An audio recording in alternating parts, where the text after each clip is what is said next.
Your money में आज हमारा फोकस फर्स्ट टाइम इन्वेस्टर्स पर है। जी हां, इस साल के पहले 8 महीने में 25 लाख नए निवेशक जो हैं वो म्यूचुअल फंड से जुड़े हैं। तो ये इस बात को दर्शाता है कि लोगों का रुझान म्यूचुअल फंड्स की तरफ बढ़ रहा है। लेकिन अगर ऐसे में आपको ये पता नहीं है कि आप कहां निवेश कर सकते हैं या किस तरह का निवेश आपको करना चाहिए, तो योर मनी आज करेगा आपकी मदद। नमस्कार, मैं हूं कविता थपलियाल और आज अगर हम देखें योर मनी में खास होगा कहां से करें निवेश की शुरुआत। पहली बार निवेश करने वालों के लिए कौन से फंड है बेहतर, बैलेंस फंड में निवेश के फायदे, पोर्टफोलियो में ज्यादा फंड रखने के नुकसान।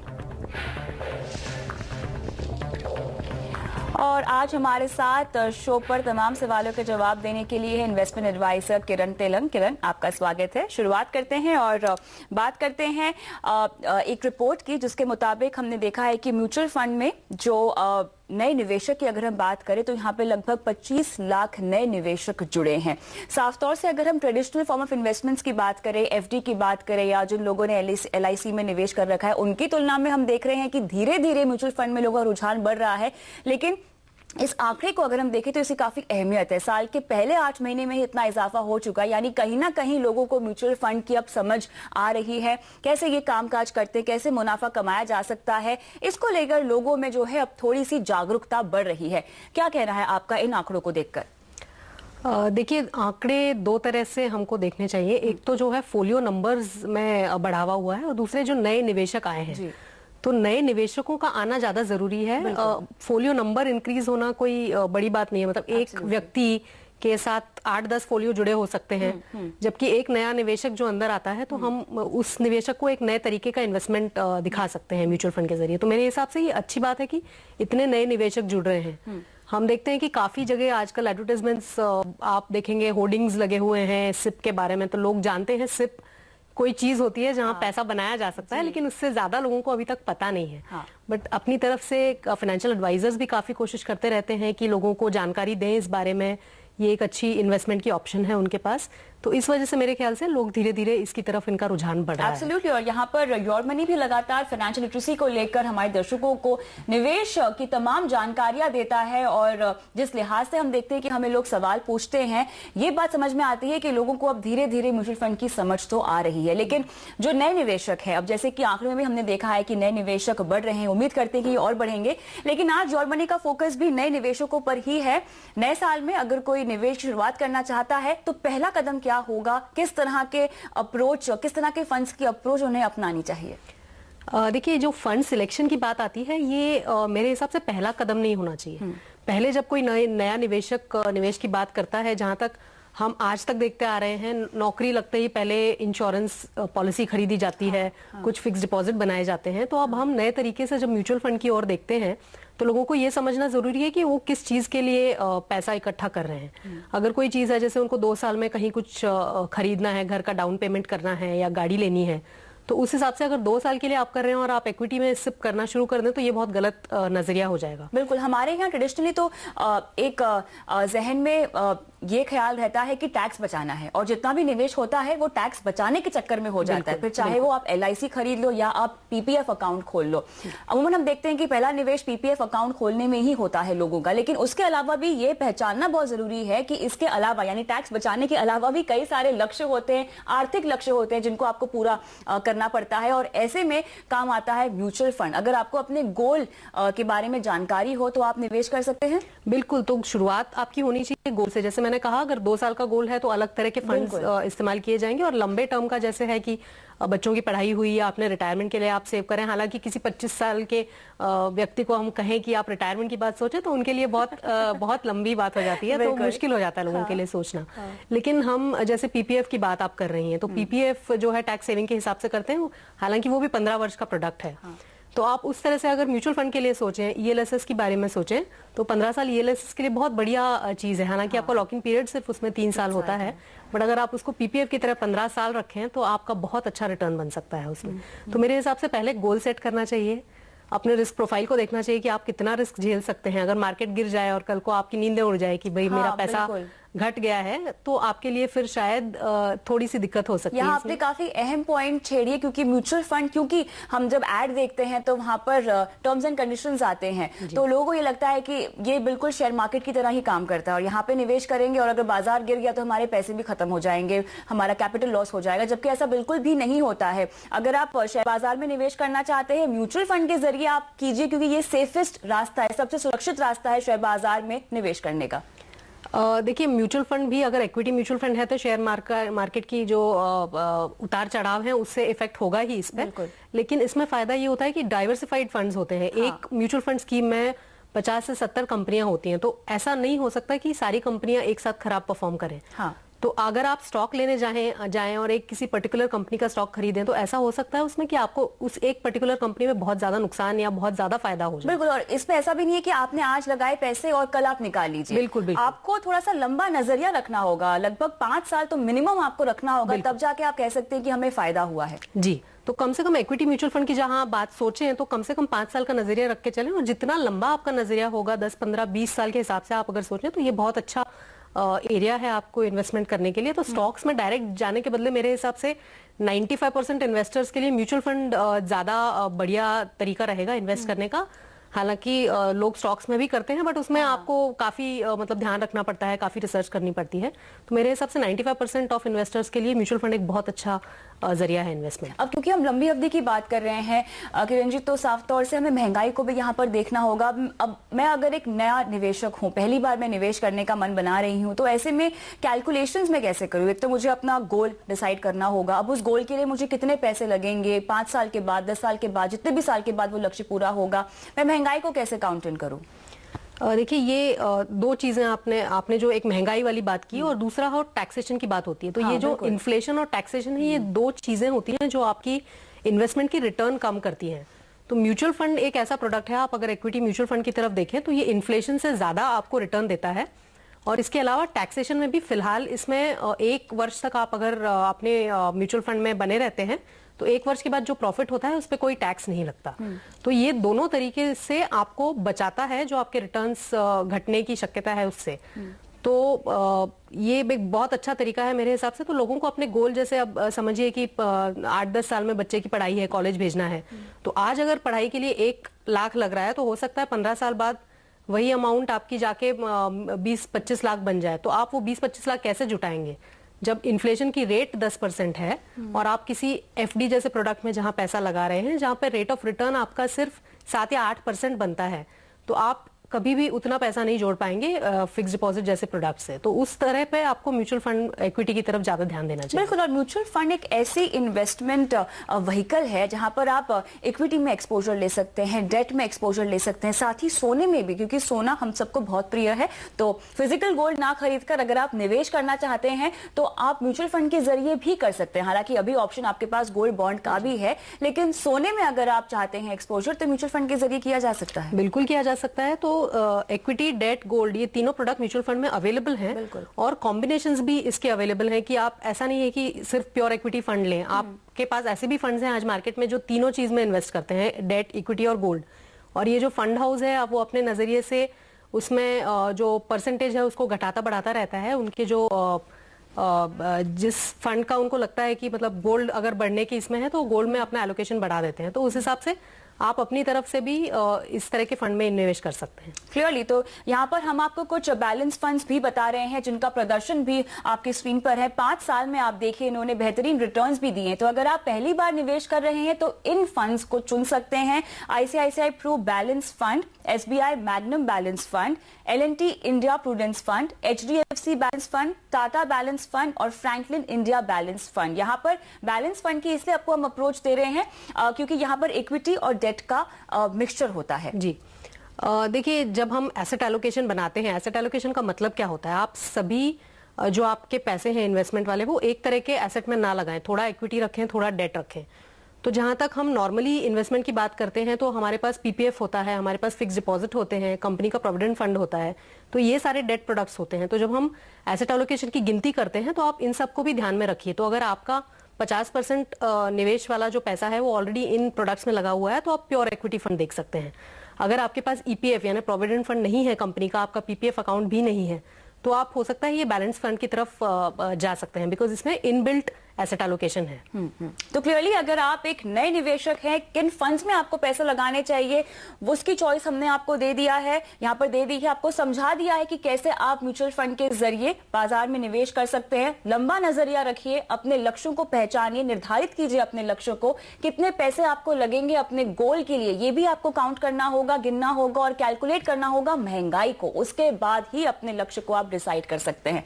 रुकते एक ब्रेक के लिए, लेकिन ब्रेक के बाद देंगे दर्शकों के सवालों के जवाब। बने रहें।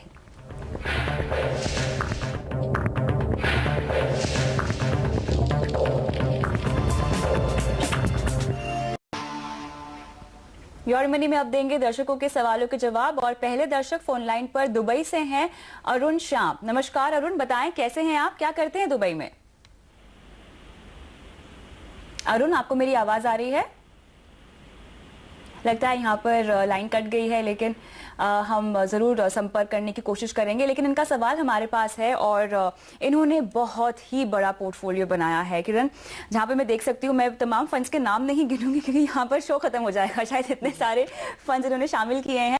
लमसम निवेश भी किया है और हालांकि जिन फंड्स में SIP है वो बता देती हूँ मैं आपको। Birla sun life frontline equity fund, Kotak select focus fund, DSP black rock micro cap, Sundaram select mid cap, HDFC mid cap opportunity और टाटा इक्विटी इन्होंने अपने पोर्टफोलियो में SIP के लिए जोड़ा है। लमसम के लिए भी इनके पास काफी सारे फंड हैं। और अरुण श्याम हमारे साथ फोन लाइन पर भी जुड़ गए हैं। अरुण, गुड इवनिंग, कैसे हैं आप? Good evening ma'am, I am fine, thank you very much. आपका सवाल हमने योर मनी में लिया है और मुझे ये बताइए कि आपने जो लमसम निवेश किया है, ये जो पोर्टफोलियो आपने पूरा बनाया है, क्या खुद रिसर्च करके बनाया या किसी फाइनेंशियल प्लानर की सलाह ली है? मैडम ये मोस्टली बेसिकली CNBC आवाज देख के और मैंने बाकी मनी कंट्रोल पे देख के बनाया है। आपने बहुत बड़ा पोर्टफोलियो बनाया है। आपका लक्ष्य क्या है अरुण, जिसके लिए आप ये निवेश कर रहे हैं? मैडम बेसिकली मेरा जो इन्वेस्टमेंट है that is long term investment, may be 10 to 15 year and I don't need any fund for time being. तो लेकिन 10 से 15 साल के लिए अरुण आप जो निवेश करना चाहते हैं, कितना इकट्ठा करना चाहते हैं? लक्ष्य क्या है आपका 10 से 15 साल के बाद? Retirement? Retirement madam around 2 CR। Okay, उसके अलावा? उसके अलावा बस बाकी retirement, I have some FDs also, fixed deposit भी है मेरे पास। इसके अलावा आपके पास FD भी है। चलिए, आप कह रहे हैं कि आपने CNBC आवाज देखकर, मनी कंट्रोल देखकर ये सारे फंड्स जोड़े हैं, लेकिन हम ये भी कहते हैं अपने शो में और सब जगह कि ओवर डिवर्सिफिकेशन भी अच्छा नहीं है, जो कि आपके पोर्टफोलियो में हम क्लियरली देख सकते हैं। अरुण, आपने फंड्स बहुत अच्छे चुने हैं। मैं बात कर रही थी हमारी फाइनेंशियल प्लानर से, किरण तेलंग से, उनका ये कहना है कि फंड्स तो बहुत अच्छे हैं लेकिन बहुत ज्यादा है। बिल्कुल अरुण जी, ये जैसे कविता बता रही हैं, आपके फंड्स हमने देखे, आपने जिनमें इन्वेस्ट किया, फंड्स अपने तरह से बिल्कुल सही है, आपने काफी अच्छे फंड्स चुने हैं। बट ये जो आपने 15 स्कीम्स चुनी है आपके लमसम इन्वेस्टमेंट के लिए, इसमें टोटल 470 इंडिविजुअल होल्डिंग्स हैं। तो आप अगर देखें आपके टॉप 10% जो होल्डिंग्स हैं, अगर आप पूरा अपना पोर्टफोलियो ध्यान से देखें तो टॉप 10% में सिर्फ 13% आपका पैसा लगा हुआ है और बाकी सारे जो इन्वेस्टमेंट्स हैं वो 1% से भी नीचे हैं। तो इसमें होगा क्या कि जब बेनिफिट लेने की बारी आएगी तो वो 470 में से कोई एक चीज बहुत अच्छा परफॉर्म कर जाएगी तो वो आपको उसका बेनिफिट बहुत कम मिलेगा, बिकॉज आपकी होल्डिंग उसमें 1% है। तो मेरे हिसाब से ये सेम टाइप का रिटर्न, इतना बढ़िया रिटर्न आपको जो इस स्कीम से, इस पोर्टफोलियो से मिल रहा है, वो आप 3-4 फंड्स में लगा के भी बना सकते हैं। तो इतना ज्यादा डाइवर्सिफाई करने की जरूरत नहीं है। अब मुझे ये बताइए, आपने जो लमसम इन्वेस्टमेंट कर रखी है अरुण, ये कितने साल से की हुई है? 15 फंड्स है लमसम वाले, तो कब से ये इन्वेस्टमेंट है इसमें? मैडम मैंने अराउंड सितंबर 16 से किया है। अभी हाल ही में? जी। हाल ही में आपने इतने सारे लमसम इन्वेस्टमेंट कर लिए? जी मैडम। अच्छा, तो अब अगर इन्हें हम निकलने की भी सलाह देंगे तब भी बहुत शॉर्ट पीरियड है। जी, अभी तो अगर ये निकालेंगे तो इनको शॉर्ट टर्म कैपिटल गेन्स लग जाएगा, तो 1 साल तो आपको कम से कम होल्ड करना पड़ेगा। उसके बाद मेरे हिसाब से आप इसको थोड़ा सा रेस्ट्रिक्ट करिए अपने फंड्स को। इतने ज्यादा फंड्स की जरूरत नहीं है, आप मेरे ख्याल से 4 फंड्स होल्ड करें तो काफी होगा। तो यहाँ पर लमसम के लिए आप क्या सलाह देंगे? SIP वाले फंड्स पे हम बाद में आते हैं। देखिए, लमसम और SIP के लिए अलग रखने की कोई जरूरत नहीं है। आप सेम फंड्स में लमसम डाल सकते हैं, उसी में SIP बढ़ा सकते हैं। 1 साल बाद ये शिफ्ट कर सकते हैं? बिल्कुल तो कर सकते हैं। कौन सा रखने की सलाह देंगी 1 साल के बाद? देखिए, मैं स्पेसिफिक फंड्स पे तो नहीं कमेंट करना चाहूंगी, बट जनरली आप जब पोर्टफोलियो बनाते हैं तो उसमें अलग अलग तरह के फंड्स रखिए।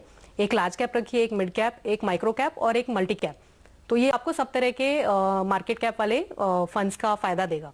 तो मेरे हिसाब से 4 फंड्स में आपका बहुत बढ़िया पोर्टफोलियो बन सकता है।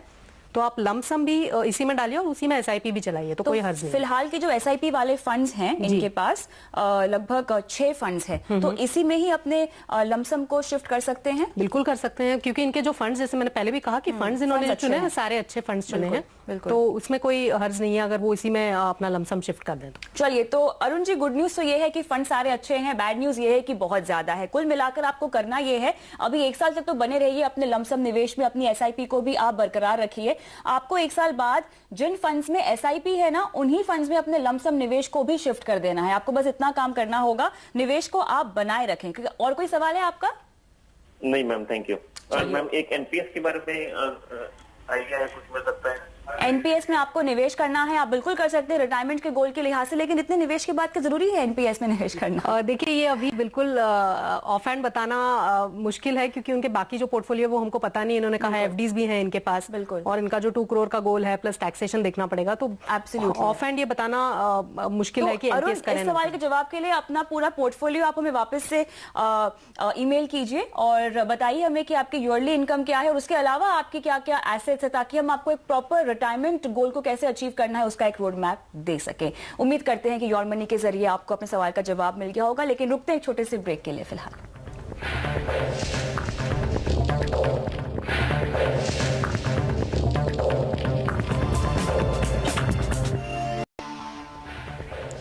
योर मनी में आगे बढ़ते हैं और कुश वर्मा का सवाल लेते हैं। ईमेल के जरिए सवाल इन्होंने भेजा है और इन्होंने जो निवेश किया है आपको बता दें किन फंड्स में है। एचडीएफसी टॉप 200 में निवेश किया है, बीएसएल फ्रंटलाइन इक्विटी में, एचडीएफसी टैक्स सेवर में और साथ ही एचडीएफसी मिड कैप फंड में इनका निवेश है। पूछ रहे हैं एलएनटी वैल्यू फंड कैसा है निवेश करने के लिहाज से। 4 फंड्स तो ऑलरेडी हैं और किरण, जैसा कि हम पहले दर्शक को भी बता रहे थे कि ओवर डाइवर्सिफिकेशन आपको नहीं करना है। इनके 2 सवाल हैं, लेकिन पहले इनका पोर्टफोलियो देखकर सीधी बात आपको समझ में आएगी कि एक ही फंड हाउस में इनका निवेश ज्यादा है।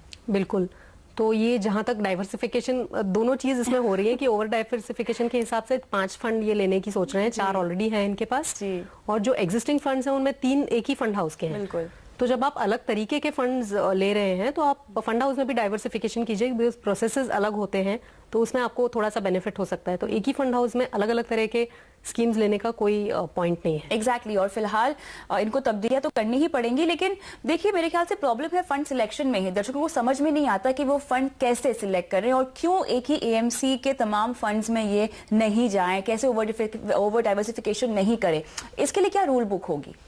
सिंपल सा एक रूल है कि आप एक 4 फंड का पोर्टफोलियो बना लें। अगर मैं बिल्कुल सिंपल सी बात कहूँ तो जैसे मैंने पहले दर्शक को जो कहा कि आप 4 फंड सिलेक्ट कर सकते हैं, एक लार्ज कैप, एक मिड कैप, एक माइक्रो कैप और एक मल्टी कैप। ये 4 फंड्स कर लीजिए।